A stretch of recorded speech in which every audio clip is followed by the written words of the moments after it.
Chosen one, pause. Do not keep scrolling. Do not tap away. Do not let the sound fade. This is not an invitation.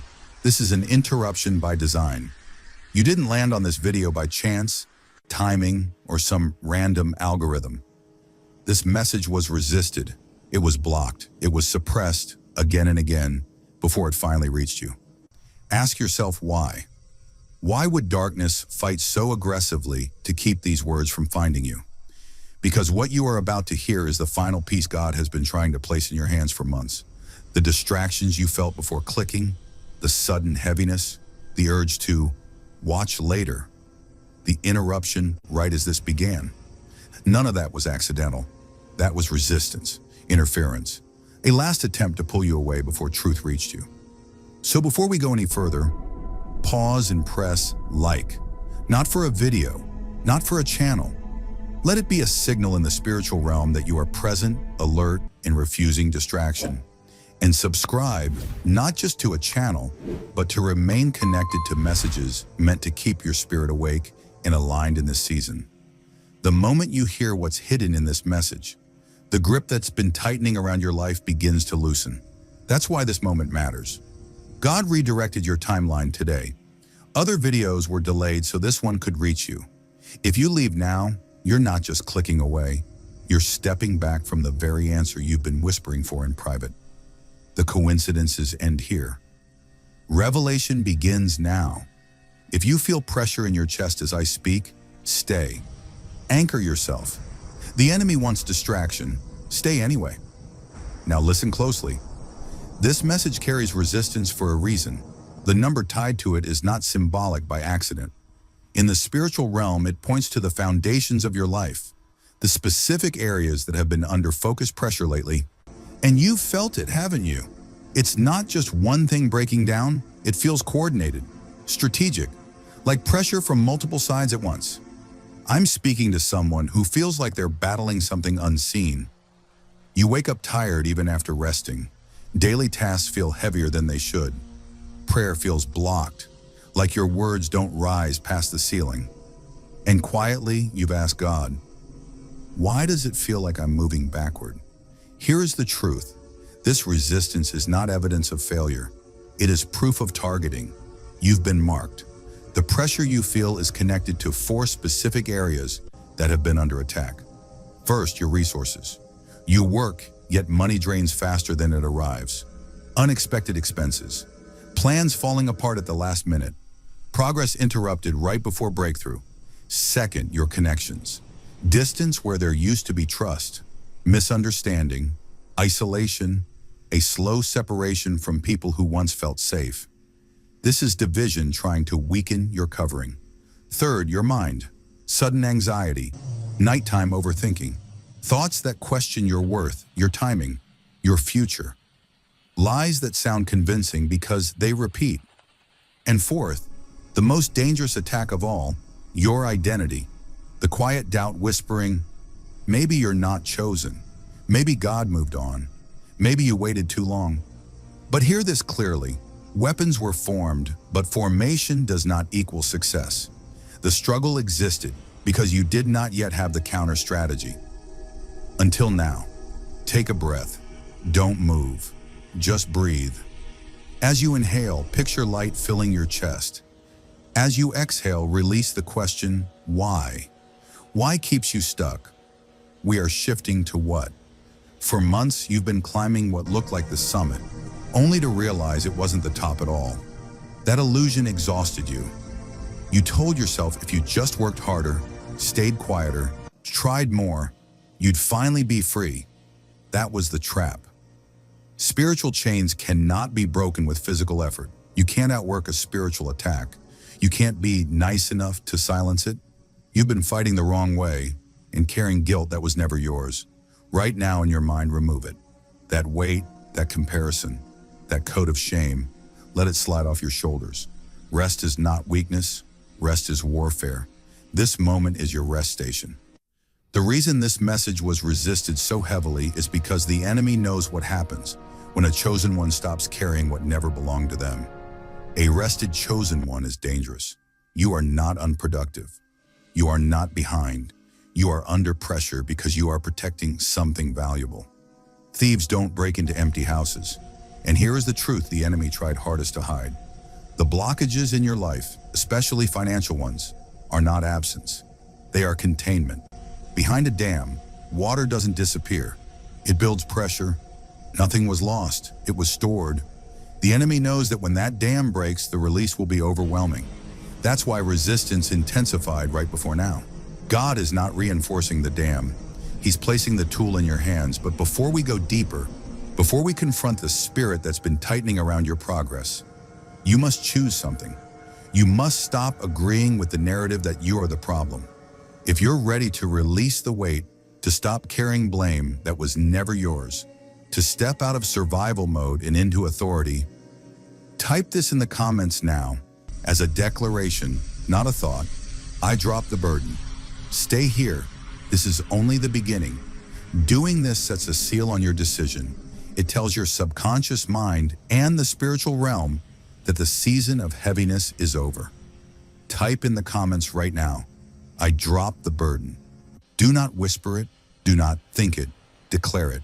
Prepare yourself, because the next words I speak are about to hand you the keys that unlock a flow that has been blocked for years. Stay with me. The shift has already begun. Can you feel the atmosphere changing? The moment you declared that you were dropping the burden, you sent a shockwave through the spiritual realm. The enemy hates it when a chosen one realizes they were never meant to carry the weight of the world alone. Before we go further, press like right now. That action is not passive. It marks this moment. It anchors what is happening so it cannot be reversed. Now we must address the exact mechanism that has been used to keep you stuck. We are opening the first deleted section of the final note. This is the section the enemy fought hardest to hide because it concerns your resources, your livelihood, and your legacy. You've asked it quietly, haven't you? Why is my money funny? Why does it feel like for every 2 steps forward, I'm knocked 3 steps back financially? You get a bonus and suddenly the car breaks down. You save toward a goal and a family emergency drains the account. It feels like there's a hole in your bucket. Listen closely. This is not bad luck. This is not poor money management. This is a spiritual constriction. In the natural world, a python does not kill with venom. It kills by pressure, by slow tightening, by waiting for every exhale and squeezing just a little more. That is exactly what has been happening to your finances. If the enemy had taken everything at once, it would have woken you up too fast. So instead, he applied gradual suffocation, tightening cash flow, narrowing opportunity, shrinking margin, until you began to believe this was just how life is. But Scripture exposes the thief. John 10:10 says, "The thief comes only to steal and kill and destroy." Notice the word only. He has no other assignment in your life but to drain you. Here is the revelation that was hidden until now. The python only squeezes what is alive. It only constricts what carries value. If your financial destiny were dead, there would be no pressure. The very fact that you feel this resistance is proof that you are sitting on a gold mine of potential. And God declares this in the final note. The constriction is ending. The grip is slipping. Job 20:15 says, "He has swallowed down riches, and he shall vomit them up again. God shall cast them out of his belly." That is not gentle language. That is forced return. Opportunity swallowed, time swallowed, money swallowed. God is saying enough. This is not just restoration. This is payback. Now do this with me. Don't move your body. Use the eyes of your mind. See your finances not as empty containers, but as a river, blocked by a dark stone. That stone is not your failure. It is the blockage. The water behind it is your blessing. It was never lost, only held back. Now see the hand of God touch the stone. The moment he touches it, it turns to dust. Watch the flow burst forward, paying debts, funding vision, restoring margin. Deuteronomy 8:18 says, "It is the Lord your God who gives you the power to produce wealth." The power is returning now. You may feel warmth in your hands, lightness in your chest. That is circulation returning. The constriction is broken. But listen carefully. This next part is critical. A snake does not enter a house unless a door was left open. The python often works with an accomplice. The second deleted section of this note is not about a spirit, it is about a person. There is someone close to you acting as a gatekeeper, reopening the door every time you close it. You felt it, but your good heart ignored it. God says this plainly. Your loyalty to the wrong person is costing you momentum. They smile in your face, but shift when you leave. They ask detailed questions about your plans, your money, your next move. They don't ask to pray for you. They ask to prey on you. Think back. Who did you share a dream with and felt drained afterward? Who leaves you heavy, confused, doubting every time you talk to them? That heaviness is discernment. If this is landing, comment, show me. Not for me, for clarity. In the next section, I'm going to expose the 3 signs that identify this Judas instantly and how to close the door without conflict so your harvest stays protected. Before we continue, subscribe now. This is not content, this is covering. The wealth transfer is ready, the dam has broken. But you cannot leave the back door open. Stay focused. The revelation of the betrayer is next. And it may shock you, but it will protect you. God only reveals what he intends to preserve. He wants you to think you are strange, disconnected, too deep, too intense. But hear this clearly, chosen one, your difference is not a defect, it is evidence. You have never fully fit in because you were never designed to blend in. Even as a child, you sensed it.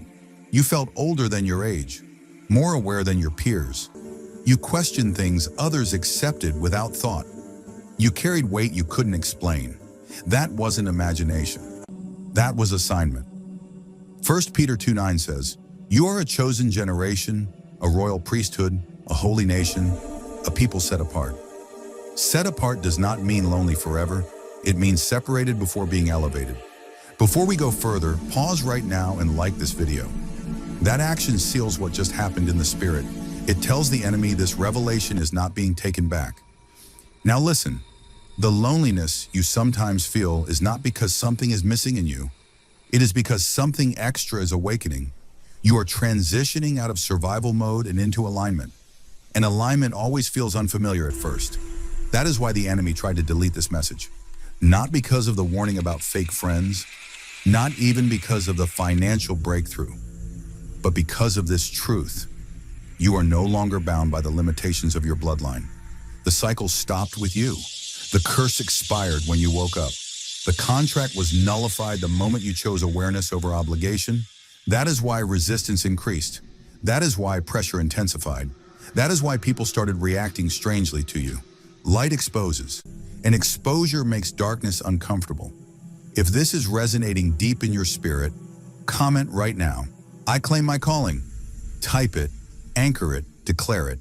Now hear this final instruction carefully. As you move forward, you must protect your silence. Not everyone deserves access to your next season. Not everyone needs to know what God is building in you. Jesus himself moved in silence before major shifts. So will you. When questioned, respond gently, but briefly. When probed, stay vague, but grounded. Your peace is your shield now. And before this message ends, subscribe. Not for notifications, for alignment, for covering, for continuity. What God has started here is not a one-time moment. It is a process of restoration, revelation, and release. You are not late. You are not behind. You are right on schedule. The burden has dropped. The cord has been cut. The door has closed. And what's coming next will require a version of you that is finally free. Stay ready. Stay discerning. Stay anchored. This was not random. You were meant to hear this. You get a great idea. You feel momentum. You sense that this time something is different. And then, before anything has time to form, you talk about it. You explain it. You justify it. You seek validation. You release it into the open before it has roots. And every time you do, the cycle resets. This is not coincidence. This is mechanics. Proverbs 13:3 says, "Whoever guards his mouth preserves his life, but he who opens wide his lips comes to ruin." That verse is not poetic. It is procedural. The protocol of the empty mouth exists because words are coordinates. When you speak too early, you mark your location. You alert resistance before structure is complete. The enemy does not need to stop what is hidden. He only attacks what is exposed. That is why Jesus stayed silent before Pilate. That is why Joseph kept quiet in prison. That is why David learned to move before announcing. Silence is not weakness. Silence is stealth. For the next 7 days, you are not withdrawing. You are recalibrating. No explaining your plans. No defending your growth. No reacting to bait. No emotional dumping. You will still act. You will still move. You will still build. But you will do it unannounced. Matthew 6:6 says, "When you pray, go into your room, close the door, and pray to your Father who is unseen. And what is done in secret is rewarded openly." This is the pattern. Right now, the enemy is confused. Your signal just went quiet. Your frequency shifted. Your trail disappeared. That is why silence feels uncomfortable at first. You are detoxing from external validation. But watch what happens. Clarity sharpens. Energy returns. Discernment stabilizes. Momentum builds without friction. You will notice fewer arguments, less resistance, unexpected progress. That is the advantage of operating off radar. First, like this video, let that click be more than engagement. Let it be a declaration. I reject every scheme against my purpose. I stand with what God is speaking over my life. Second, subscribe and stay connected, not just to a channel, but to a stream of messages meant to keep your spirit awake, focused, and alert. As we move toward 20,000 subscribers, your connection helps ensure this message continues reaching those who are meant to hear it. Third, comment 777 or 999 and share your city or country.